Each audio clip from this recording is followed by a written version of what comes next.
WHO ने ये बिल्कुल डेटा के बेस के ऊपर और सच्चाई जो सामने है उसको एम्फेसाइज किया है, क्योंकि बहुत सारे WHO रीजन्स जिसका वो वर्ड यूज़ करते हैं presently leaving aside North America, South America, Americas को छोड़ दें तो लगभग बाकी सारे रीजन्स में सिचुएशन जो है फ्रॉम बैड टू वर्स हो रही है, फ्रॉम गुड टू बैड हो रही है।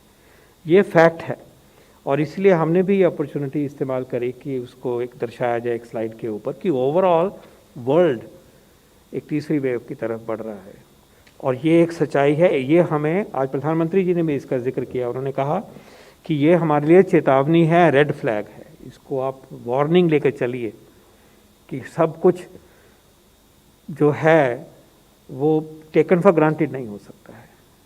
सजगता, सतर्कता की बात उसी में से उन्होंने उठाई। अब मेरे सामने स्पेन का डेटा दिखाई दे रहा है, 64% इंक्रीज हुई है उनके वीकली केसेस में, एक वीक के ऊपर 64%। इसी प्रकार अगर आप देखते हैं नीदरलैंड में 300% इंक्रीज 1 वीक में हुई है। ये यूरोप का हाल है। इसी प्रकार अगर हम इंडोनेशिया, बांग्लादेश, थाईलैंड देखें, थाईलैंड में इतना स्टेबल सिस्टम रहा बहुत देर तक, वहाँ इंक्रीज हुई है। अफ्रीका का डेटा देखें तो शायद 50% लगभग के करीब इंक्रीज हुई है।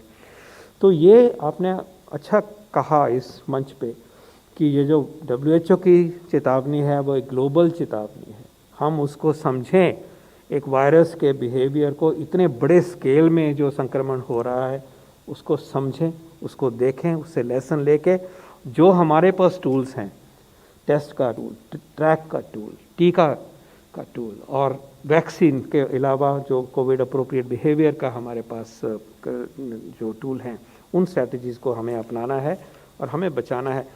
थर्ड वेव के बारे में बार बार जो बात उभरती है वो इसलिए आती है कि हमारी पॉपुलेशन अभी भी वल्नरेबल है, हम हर्ड इम्यूनिटी तक नहीं पहुँचे हैं, इन्फेक्शन के दौर पे भी नहीं पहुँचे हैं और ना ही हमें इन्फेक्शन के रास्ते से हर्ड इम्यूनिटी लेनी है। वैक्सीन के लिए हम तरक्की कर रहे हैं, लगभग 50% हमारे मोस्ट वल्नरेबल लोग जो हैं 45 के ऊपर वो प्रोटेक्ट हो गए हैं।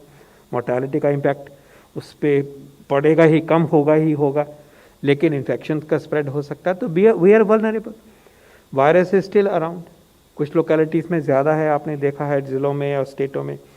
तो इस दशा में हमें सजग रहना चाहिए कि कोई भी एडिशनल ओवर आउटब्रेक हो सकती है और हमारा डिक्लाइन जो है आपने देखा है कि स्लो हो गया।